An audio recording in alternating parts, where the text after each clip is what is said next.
raconter la nuit. Ces paroles convoquent un insondable silence.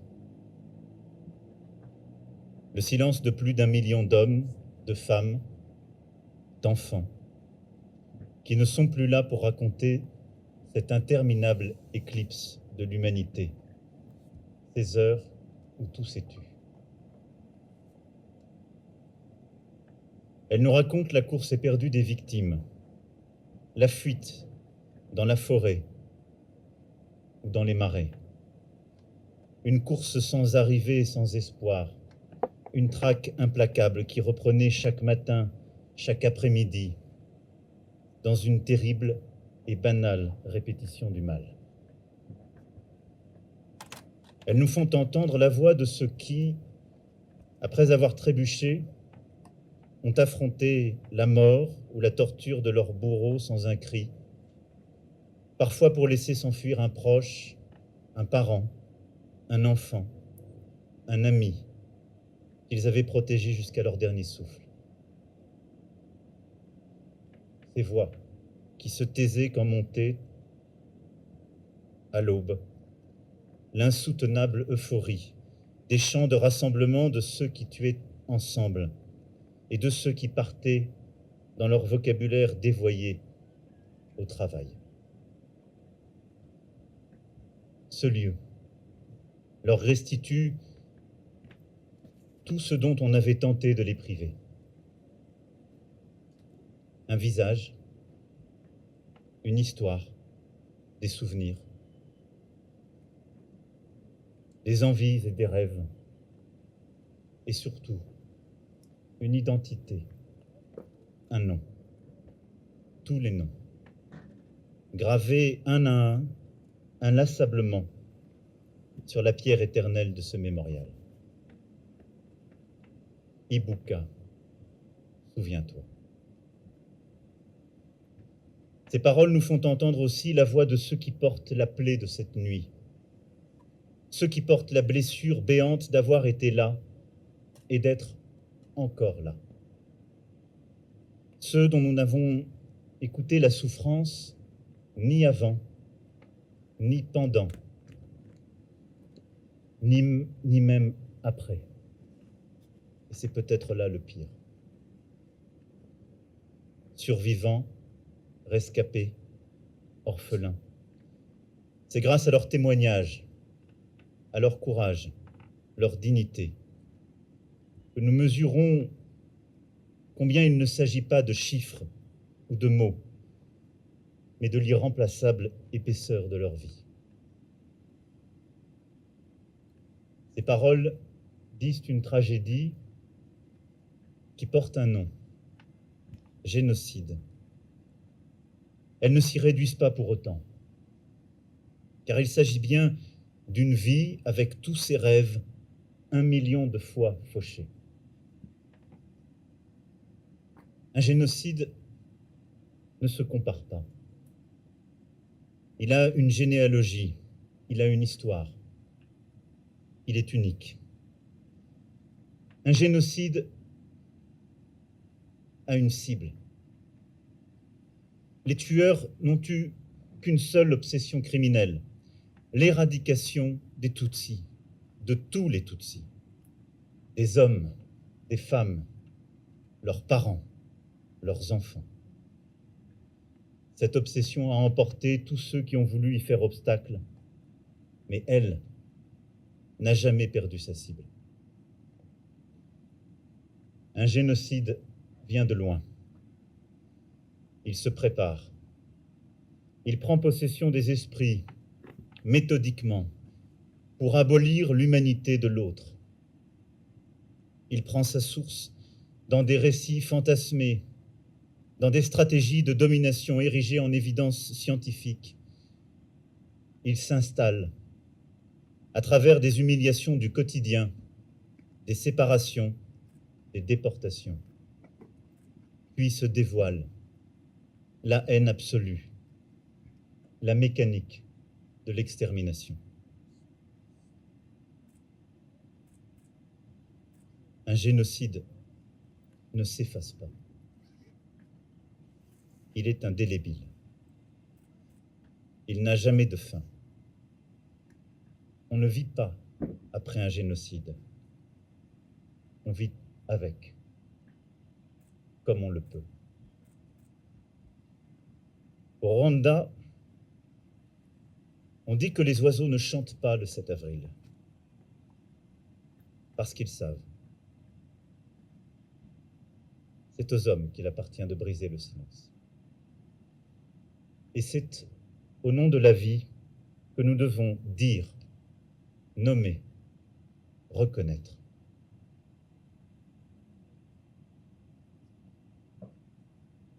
Les tueurs qui hantaient les marais, les collines, les églises, n'avaient pas le visage de la France. Elle n'a pas été complice.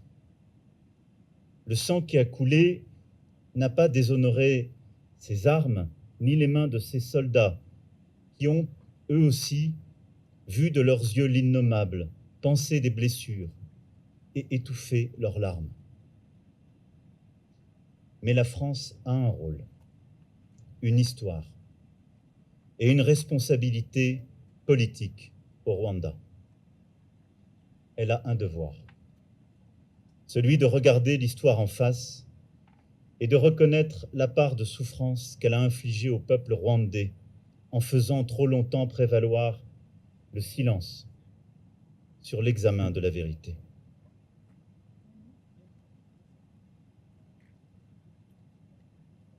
En s'engageant dès 1990 dans un conflit dans lequel elle n'avait aucune antériorité, la France n'a pas su entendre la voix de ceux qui l'avaient mise en garde.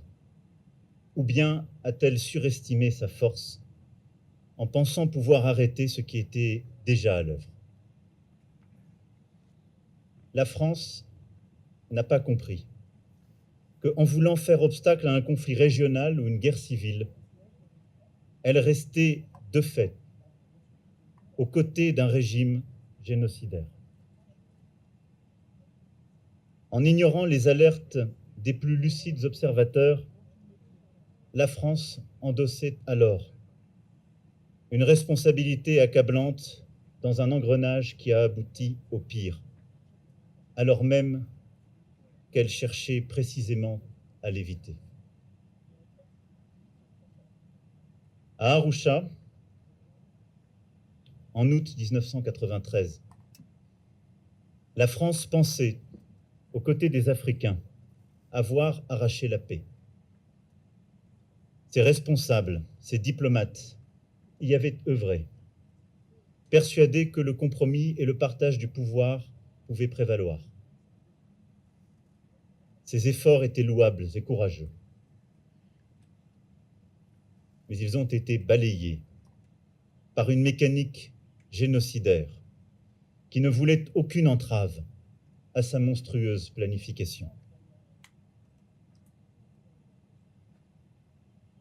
Lorsqu'en avril 1994, les bourreaux commencèrent ce qu'ils appelaient odieusement leur travail, la communauté internationale mit près de 3 mois, 3 interminables mois avant de réagir. Et nous avons tous abandonné des centaines de milliers de victimes à cet infernal huis clos. Au lendemain, alors que des responsables français avaient eu la lucidité et le courage de qualifier le génocide, la France n'a pas su en tirer les conséquences appropriées. Depuis, 27 années de distance amère se sont écoulées. 27 années d'incompréhension, de tentatives de rapprochement sincères mais inabouties. 27 années de souffrance pour ceux dont l'histoire intime demeure malmenée par l'antagonisme des mémoires. Alors, en me tenant avec humilité et respect à vos côtés ce jour, je viens reconnaître nos responsabilités. C'est ainsi poursuivre l'œuvre de connaissance et de vérité que seule permet la rigueur du travail, de la recherche et des historiens. Et nous le poursuivrons encore en soutenant une nouvelle génération de chercheurs, de chercheuses qui ont courageusement ouvert un nouvel espace de savoir, en souhaitant qu'aux côtés de la France, toutes les parties prenantes à cette période de l'histoire rwandaise ouvrent à leur tour toutes leurs archives. Reconnaître ce passé, c'est aussi et surtout poursuivre l'œuvre de justice, en nous engageant à ce qu'aucune personne soupçonnée de crime de génocide ne puisse échapper au travail des juges. Reconnaître ce passé, notre responsabilité, est un geste sans contrepartie. Exigence envers nous-mêmes et pour nous-mêmes. Tête envers les victimes après tant de silence passé.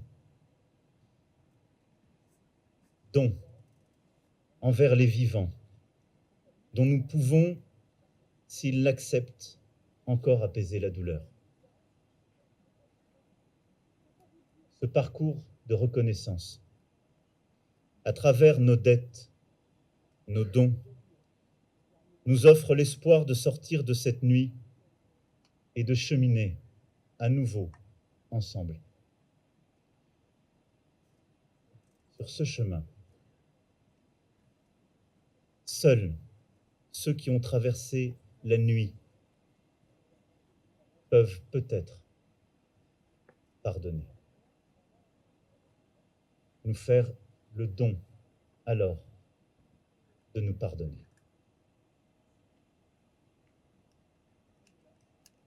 Diibuka, Diibuka, Diibuka.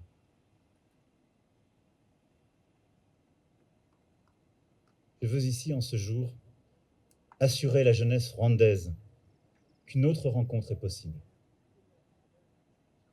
N'effaçant rien de nos passés, il existe l'opportunité d'une alliance respectueuse, lucide, solidaire, mutuellement exigeante entre la jeunesse du Rwanda et la jeunesse de France. Et c'est l'appel que je veux lancer ici.